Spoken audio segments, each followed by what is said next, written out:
사무엘하 2장 1절에서 4절까지 말씀을 읽었는데 2장과 3장 전반적인 내용들을 함께 나누고자 합니다. 먼저 2장 1절을 보시면 이제 사울이 죽고 다윗은 그동안 사울을 피해 머물렀던 블레셋의 그 시글락을 떠나 유다로 들어갑니다. 다윗은 이때에도 어떤 돌아가는 상황을 보면서 판단하지 않았습니다.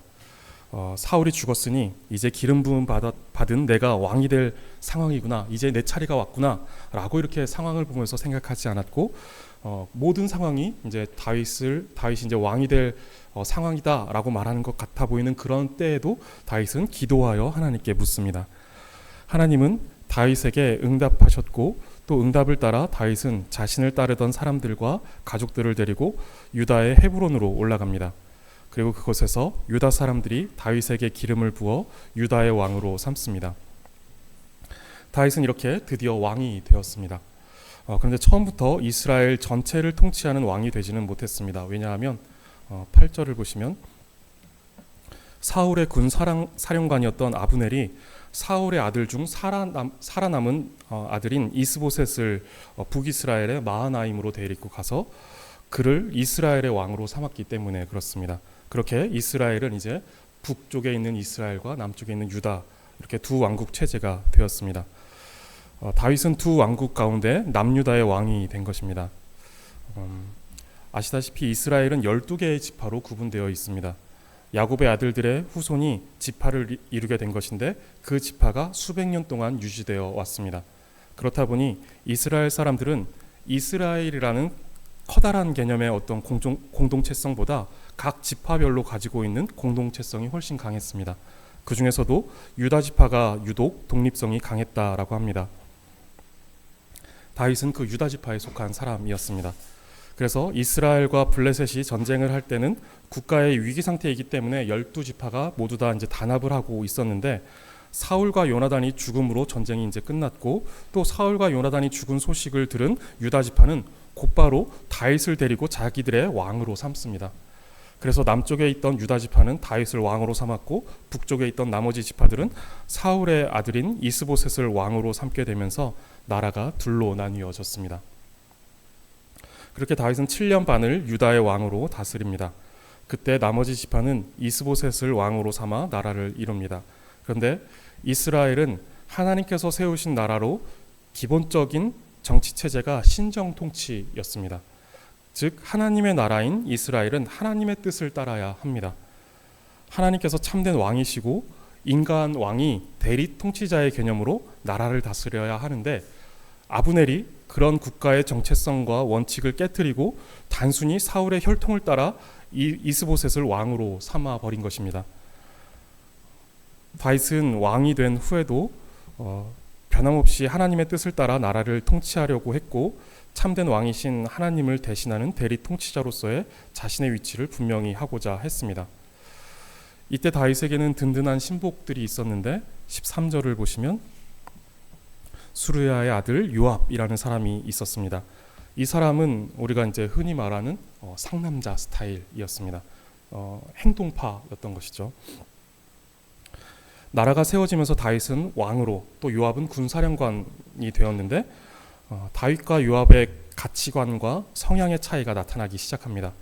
다윗은 하나님을 의지하여 통치하는데 요압은 불같은 성격과 행동으로서 다윗의 통치 방식을 따르지 않고 정의와 평화보다는 정복과 야망을 꿈꾸면서 다윗의 통치와 마찰이 생기게 된 것입니다. 다윗과 요압의 관계는 긴장과 갈등 속에 있으면서도 서로를 놓지 못하는 필요로 인해서 계속 이어지다가 다윗의 말년에 후계자를 세우는 일에 있어서 완전히 갈라지면서 이제 그 둘의 관계는 그제서야 이제 끝이 납니다. 다윗과 긴장과 갈등 그리고 필요로 인해 놓지 못하는 관계에 있었다라는 것은 요압이 가진 힘이 대단했다라는 것을 말해주기도 합니다. 다윗이 왕으로서 요압을 그냥 이렇게 제압해버릴 수도 있었을 텐데 그 요압을 그렇게 제압하지 못했던 것이죠. 2장과 3장 뒤에 가면은 다윗이 이 수르야의 아들 요압을 제압하지 못했다라고 하는 표현들을 다윗이 사용하기도 합니다. 그만큼 이제 요압이 대단한 힘을 가지고 있었던 것을 말해주기도 합니다. 그렇게 이 두 사람은 긴장과 갈등, 필요에 따라 긴 세월을 함께하며 운명 공동체를 이루어 갔습니다. 다시 이제 2장 13절을 보시면 이스라엘과 유다의 싸움이 나옵니다. 유다에 요압이 있다라면 이스라엘에는 아브넬이 있었습니다. 두 사람은 각각의 나라의 군사령관이었습니다.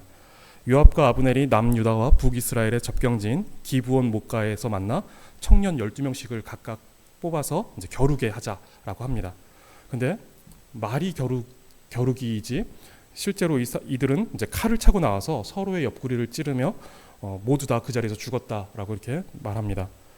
이 싸움은 이제 그렇게 끝나지 않고 더 큰 싸움으로 번지게 되는데 17절을 보시면 그날의 싸움이 심히 맹렬하더니라고 말합니다. 12명씩 뽑아서 겨루자고 한 것이 전투가 되어버린 것이죠. 그래서 뒤에 가보면 이 싸움의 결과로 유다는 20명 그리고 이스라엘은 360명이 죽는 일이 발생합니다. 그리고 유다의 그 20명, 20명 가운데 한 사람 죽은 그 한 사람은 이제 요압의 동생이었고 그를 죽인 사람은 이스라엘의 군사령관인 아브넬이었습니다. 이것으로 요압은 아브넬에 대한 악감정을 가지게 됩니다. 이 싸움 이후에도 3장 1절을 보시면 사울의 집과 다윗의 집 사이에 전쟁이 오래매라고 기록되므로 이스라엘과 유다의 전쟁이 계속해서 있었다라는 것을 이제 말해주고 그때에 이제 다윗은 점점 강해져가고 이스보셋은 점점 사울의 집은 점점 약해져갔다라는 것을 이제 말해줍니다. 북이스라엘은 이렇게 점점 약해져가는 와중에 3장 6절을 보시면 황당한 일이 발생을 합니다. 전쟁이 있는 동안에 아브넬이 이스라엘에서 점점 권세를 잡아갔다라고 이렇게 말하고 7절을 보시면 사울 왕의 첩을 간통하는 것을 이제 아브넬이 사울 왕의 첩을 간통하는 것을 이스보셋이 발견하고 그것을 지적하는 일이 있습니다. 그런데 이스보셋은 워낙에 유약한 왕이었고 그래서 아브넬을 의지할 수밖에 없었던 왕이었습니다. 게다가 시간이 갈수록 아까 우리가 6절에서 보았듯이 아브넬은 점점 권세를 잡아갔으니 이스보셋은 그의 눈치를 볼 수밖에 없었던 상황이었습니다. 그런 상황에서 이스보셋이 아브넬을 지적하자 적반하장으로 아브넬이 이스보셋에게 8절에 보시면 이렇게 길게 이야기하는데 이런 말입니다. 당신이 오늘 이렇게 있는 것이 다 내 덕이건만 이런 일 가지고 나에게 이렇게 말을 할 수 있느냐라고 이렇게 말을 하고 있는 것입니다. 그런데 11절을 보시면 아무 힘이 없는 이스보셋은 아무 말도 못합니다. 이스보셋이 아브넬을 두려워하여 감히 한마디도 대답하지 못하니라 라고 말합니다. 아브넬은 이렇게 악한 자이고 또한 기회주의자였는데 그는 유다가 점점 강해지고 이스라엘은 점점 약해지는 것을 감지하고 재빠르게 반응합니다. 어찌 보면 상황 판단이 빠른 것이고 외교적 수단이 좋은 사람입니다. 그래서 아브넬은 다윗을 찾아가서 평화협정을 맺고자 합니다. 자신이 이스라엘을 다윗에게 주겠다라고 하는 내용입니다. 그러면서 이제 자신을 통일된 그 왕국에서 한 자리를 달라라고 하는 그런 협상이 있었겠죠. 다윗은 아브넬의 제안을 받아들이고 그를 돌려보냅니다. 그렇게 아브넬이 다윗과 그 협상을 맺으러 유다에 왔다 갔을 때 요압은 다른 나라와 이제 전쟁을 하러 나갔다가 들어옵니다. 들어왔는데 들어와 보니 이제 아브넬이 헤브론에 그 유다에 왔었고 다윗이 그를 평안히 돌려보냈다라는 말을 듣고 즉시로 이제 다윗에게 쫓아갑니다. 그리고 다윗에게 왜 그렇게 했느냐라고 이렇게 따집니다. 3장 25절을 보시면 왕도 아시려니와 넬의 아들 아브넬이 온 것은 왕을 속임이라 그가 왕이 출입하는 것을 알고 왕이 하시는 모든 것을 알려 함이니이다. 그러니까 아브넬이 왕을 속여서 정탐하러 여기 온 것인데 그를 그냥 돌려보내면 어떡합니까? 라고 이렇게 하는 것이 이제 요압의 주장이었던 것이죠. 그런데 실은 요압의 속내는 아브넬에게 동생의 복수를 하고자 하는 것이었습니다. 요압은 다윗과 대화를 마치고 단독적으로 행동을 합니다. 다윗 모르게 돌아가고 있는 아브넬에게 전령을 보내서 그를 다시 돌아오게 한 것이죠. 그리고는 아브넬을 죽입니다. 26절을 보시면 맨 밑에 줄에 요압의 이러한 행동을 다윗이 알지 못했다라고 이렇게 말해줍니다. 그러면서 이제 요압과 다윗이 이제 엇갈리고 있다라는 것을 이제 보여주는 것이죠. 요압의 생각과 행동, 그 방법이 분명히 다윗과 다르다라는 것을 보여주는 것이 다윗은 그렇게 죽은 아브넬의 죽음을 애도하고 요압에게도 그렇게 하라고 명령을 내립니다. 심지어 다윗은 아브넬이 묻히는 무덤에까지 친히 따라가 애도하는 모습을 보여주므로 분명히 요압과 다른 생각을 가지고 있다는 것을 보여줍니다. 어떤 학자들은 다윗의 이 애도가 정치적인 행동이었다라고 말하기도 합니다. 물론 어떤 면에서는 의도치 않았던 정치적 효과가 있었을지도 모르겠지만 지금까지 다윗이 보여준 행동들을 본다면 다윗은 하나님의 주권적 섭리를 믿었고 그에 따라 다윗은 개인적인 복수심에 언약 공동체의 한 사람이 죽었다는 사실을 슬퍼하고 있는 것입니다. 3장 38절을 보시면 다윗은 아브넬을 이스라엘의 지도자요 큰 인물이다라고 이렇게 말합니다. 물론 이제 정치적으로 보았을 때 아브넬은 다윗의 적이었고 또 큰 그 군대의 지휘관이었습니다.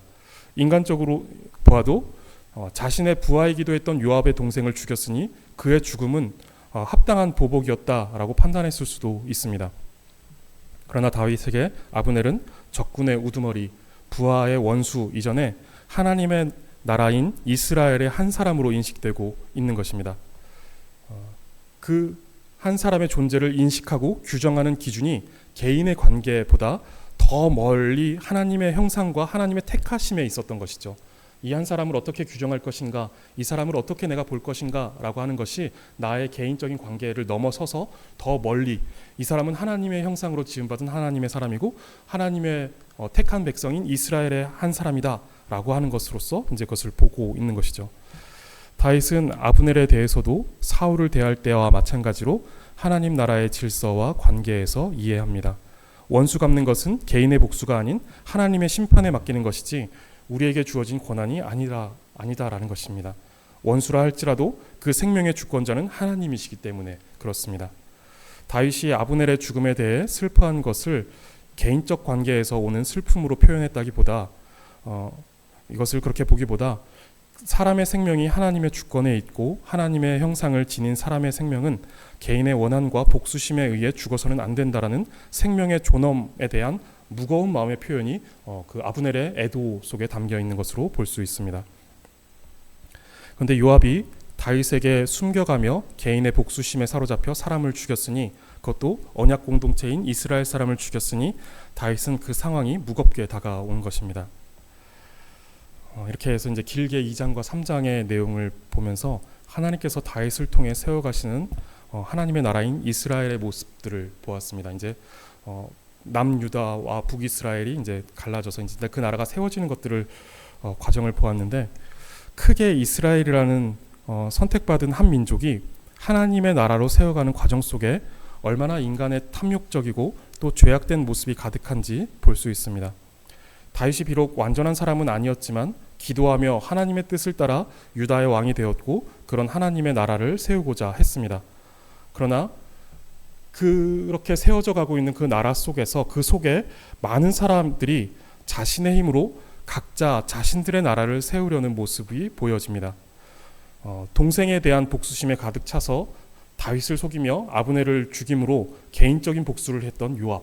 그는 이스라엘이라는 공동체 안에 있었지만 하나님 나라의 원리와 질서의 다스림을 받지 않았습니다. 그저 자신의 뜻과 자신의 주장, 자신의 힘을 의지하여 자신의 나라를 세워가고 있었던 한 사람으로 볼 수 있는 것이죠. 또한 신정 통치라는 이스라엘의 기본적인 정체성과 통치 체제를 거슬러 인간의 혈통을 따라 왕을 세우고 그 왕조차도 자신의 권력으로 짓누르려 했던 아브넬.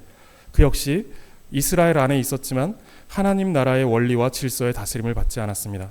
그리고 유약한 왕이었던 이스보셋 역시 유약하나 왕으로 세워지는 것에 대해 인간적인 방법에 동의하며 자신의 탐욕을 제어하지 못한 것은 똑같습니다. 힘을 가진 자는 힘을 가진 대로, 힘이 없는 자는 힘이 없는 대로 자신의 나라를 세워가고 있는 것입니다. 그리고 그것이 하나님을 모르는 이방 나라가 아니라 하나님의 선택을 받은 이스라엘 안에서 일어나고 있는 일입니다. 이러한 모습이 너무 악하고 한심해 보이는데 그것이 우리와 전혀 상관없어 보이지 않는다는 것이 우리를 서글프게 하는 사실입니다. 성도님들은 하나님의 뜻을 따라 자신을 절제하며 하나님의 나라를 세워가려는 다윗의 모습을 닮아 있습니까? 아니면 자신의 힘과 탐욕을 따라 자신의 나라를 세워가려는 요압, 아브넬, 이스보셋을 닮아 있습니까? 사실 우리에게는 이 두 가지의 모습이 공존하며 서로 싸우고 있는 것을 볼 수 있습니다. 그래서 바울은 로마서 7장 24절에서 오라 나는 곤고한 사람이로다. 이 사망의 몸에서 누가 나를 건져내랴 라고 말씀합니다.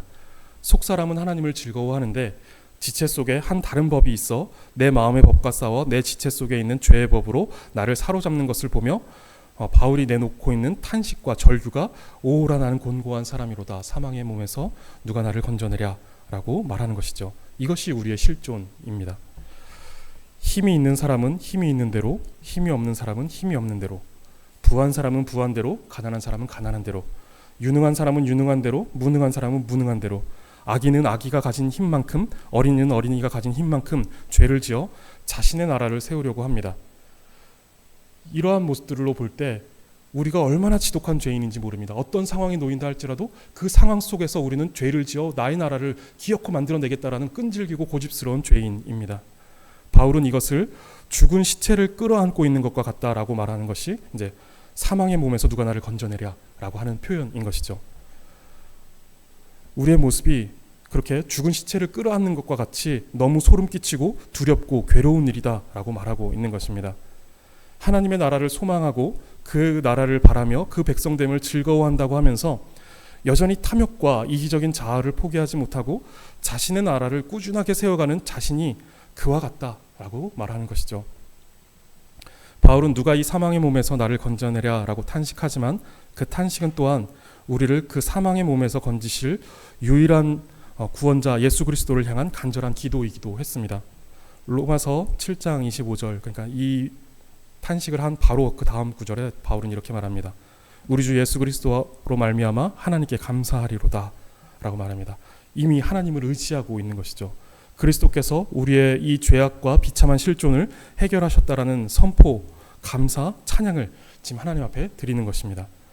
그리고 이어지는 것이 로마서 8장입니다. 1절과 2절을 보시면 그러므로 이제 그리스도 예수 안에 있는 자에게는 결코 정죄함이 없나니 이는 그리스도 예수 안에 있는 생명의 성령의 법이 죄와 사망의 법에서 너를 해방하였음이라 라고 말합니다. 그리고 8장 끝에서는 이렇게 고백하죠. 우리를 우리 주 그리스도 예수 안에 있는 하나님의 사랑에서 끊을 수 없으리라. 우리의 이 고집스럽고 지독한 죄성과 탐욕, 이기적인 자아가 우리 스스로는 도무지 해결되지 않는데 그래서 죽은 시체를 끌어안고 사는 듯한 절망이 우리에게 있는데 이제 그리스도께서 우리를 위해 십자가를 지시고 부활하심으로 모든 죄의 문제가 해결되었고 주께서 그렇게 해결하셨고 그리스도 안에 있는 우리를 하나님의 사랑에서 끊을 수 있는 것이 아무것도 없다라는 놀라운 선언을 지금 하고 있는 것입니다. 이론으로는 참 간단해 보입니다. 우리가 죄를 지었고 그리스도께서 우리의 죄를 짊어지고 십자가에 대신 죽으심으로 우리의 죄값을 다 치르셨다. 그래서 우리는 구원받았다. 너무 간단해 보입니다. 그렇게 지독하고 끈질긴 문제가 뭐 한 것도 없이 해결이 되었다라고 말하는 것 같습니다. 정말 우리가 한 것은 아무것도 없죠. 그런데 우리가 지금 마가복음을 통해 보고 있지만 절대로 이것이 간단하지 않고 가볍지 않은 고난을 하나님이신 그리스도께서 짊어지셨고 그리스도께서 우리를 대신하여 죽으셨습니다. 온 우주보다 더 크신 하나님께서 우리의 죄를 해결하시고자 움직이신 것입니다. 이것이 결코 그렇게 간단하게 손까딱해서 해결되는 문제, 그냥 머릿속으로 간단하게 생각해서 이렇게 되는 거구나 라고 이해하는 것으로 될 문제가 아니라 온 우주보다 더 크신 하나님, 온 우주가 한 번에 이렇게 흔들린다 하더라도 이것이 굉장할 텐데 그 우주보다 더 크신 하나님께서 지금 우리의 구원을 위해서 이 지독한 죄를 해결하시기 위해서 하나님께서 움직이셨다라는 것입니다. 우리 속에는 깊은 죄악의 습성이 있어서 계속해서 하나님의 나라보다 자신의 나라를 세우고자 하는 마음이 있습니다. 이때 자신의 나라를 세우고자 하는 죄악과 끝까지 싸우시기를 바랍니다. 그리고 그 싸움을 이미 싸우시고 승리하신 그리스도를 붙드시기를 바랍니다. 사실 우리의 싸움은 승패를 결정짓는 싸움이 아니라 승리를 선포하는 싸움입니다. 그리스도께서 이미 이기신 싸움을 우리가 계속 싸워나가는 것인데 이미 승리한 싸움을 우리는 싸워나가는 것이죠. 승리를 선포하는 싸움입니다. 그 싸움을 포기하지 말고 끝까지 싸우시기를 바랍니다. 그리고 이러한 모습을 조금 더 확대하여 교회에 적용해보면 교회 안에는 다양한 사람들이 함께하며 하나님의 나라를 세워갑니다. 다윗과 같이 믿음이 강한 사람이 있는가 하면 요압과 같은 사람도 있어서 하나님의 나라의 질서를 또 교회의 어떤 질서를 그리고 거룩을 망가뜨리는 듯한 사람도 있습니다. 요압을 정죄하고 싶은 마음이 우리 안에 가득하지만 죄 없는 자가 돌로 치라라고 했을 때 요압에게 돌을 던질 수 있는 사람이 아무도 없다라는 것을 우리는 잘 알고 있습니다. 교회 안에서 아무리 교회 질서를 흐트려버리고 또 거룩을 깨트려버리는 사람이 있다 할지라도 그 사람을 정죄할 수 있는 권한이 우리에게 없다라는 것을 우리가 너무 잘 알고 있다는 것입니다. 요압은 그렇게 끝까지 다윗과 함께합니다. 계속해서 그런 갈등과 긴장 속에 있지만, 그리고 엇나가는 그런 상황과 관계 속에 있지만, 그러나 끝까지 다윗과 함께합니다. 결과적으로 요압이 하나님의 나라를 세우는 일에 도움이 되었다 안 되었다, 그가 하나님 편에 서 있었다 아니다라는 것을 판단하는 일은 쉽지 않을 것 같습니다. 그러나 하나님은 요압을 다윗 곁에 세우시어 평생을 함께하게 하셨습니다. 우리는 이해할 수 없는 하나님의 뜻과 의지가 있어서 하나님은 요압을 한평생 다윗 곁에 두셨을 것입니다. 교회도 보면 정말 이해되지 않는 사람이 함께 있는 경우를 봅니다. 반드시 그런 사람은 교회 안에 있을 수밖에 없습니다. 그 사람은 믿음의 방해자이고 교회의 파괴자라고 생각되기까지 하는 사람일 수도 있습니다. 소리교회도 나중에 그런 사람이 있을 수도 있을 것입니다. 그리고 개인적인 어떤 상태 속에서 생각했을 때 그렇게 보이는 사람이 또 있을 수도 있습니다. 그런데 그 사람에 대한 판단을 누가 명확하게 할 수 있을까요? 그 사람이 죄인이다, 그 사람이 교회를 파괴하는 사람이다, 그 사람이 믿음을 방해하는 사람이다 라고 누가 그것을 명확하게 판단할 수 있을까요? 우리는 그것을 할 수 없고 정확하게 판단하실 수 있는 분은 하나님 한 분뿐이십니다. 그래서 우리가 해야 되는 것은 정죄가 아니라 그 사람을 그저 품는 것입니다. 다윗이 평생 요압과 함께 했듯이 우리도 그렇게 할 수 있어야 할 것입니다. 그러기 위해 우리는 이해하기 어려운 사람까지도 품어낼 넉넉한 사랑과 성품이 준비되어야 합니다. 주일날 설교했듯이 심령이 가난한 상태 속에 있어야 하고 또 온유한 마음을 갖고 그 사람에 대해서 우리가 품어낼 수 있는 어떤 그리스도의 성품, 또 그런 넉넉한 사랑이 우리 안에 준비되어 있어야 우리 교회 안에 그런 일들이 발생했을 때 그런 일들을 우리가 부딪혀서 깨져서 깨트려지는 그런 상황 속으로 몰아가지 않을 수 있고, 그것을 사랑으로 품어내고 넉넉히 품어낼 수 있는 어떤 힘이 우리 속에 생겨 있겠죠. 우리는 이것을 준비해야 합니다. 물론 이것이 죄까지 품는다라는 의미는 아닙니다.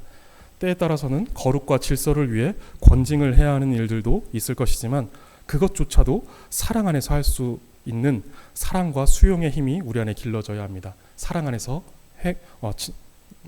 되어지는 권징, 이것이 이제 되어야 되는 것이죠. 그렇게 모든 죄인을 품으시는 그리스도처럼 모든 죄인을 품으며 함께 하나님의 나라를 세워가는 교회가 되어야 할 것입니다. 또 이것을 위해서 우리가 함께 기도하고 또 힘쓰는 우리 소리교회가 되기를 바라겠습니다.